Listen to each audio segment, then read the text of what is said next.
कर्मण्येवाधिकारस्ते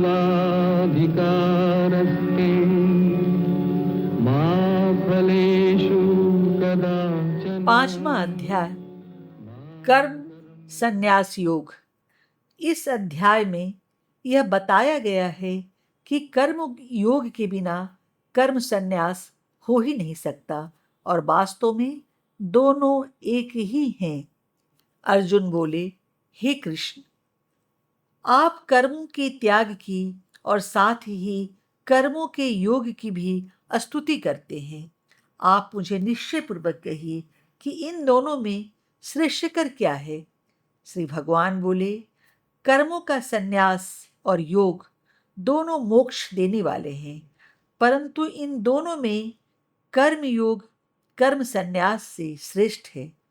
जो मनुष्य किसी से द्वेष नहीं करता और किसी बात की इच्छा नहीं करता, उसे सदा सन्यासी ही मानना चाहिए, क्योंकि हे महाबाहो, जो मनुष्य सुख दुख आदि द्वंद्वों से मुक्त है, वह सरलता पूर्वक बंधन से छूट जाता है।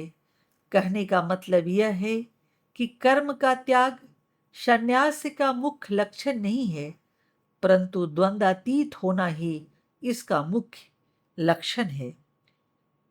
एक मनुष्य कर्म करते हुए भी सन्यासी हो सकता है, दूसरा मनुष्य कर्म न करते हुए भी मिथ्याचारी हो सकता है। सांख्य और योग, ज्ञान और कर्म, ये दो भिन्न हैं, ऐसा अज्ञानी मनुष्य कहते हैं, पंडित नहीं कहते।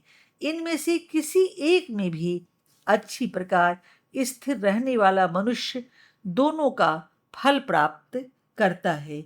लोक रूपी संग्रह कर्म योग का जो विशेष फल है, उसे ज्ञान योगी केवल संकल्प से ही प्राप्त कर लेता है, जबकि कर्म योगी अपनी अनासक्ति के कारण बाहरी कर्म करते हुए भी ज्ञान योगी की शांति का सहज ही उपभोग करता है।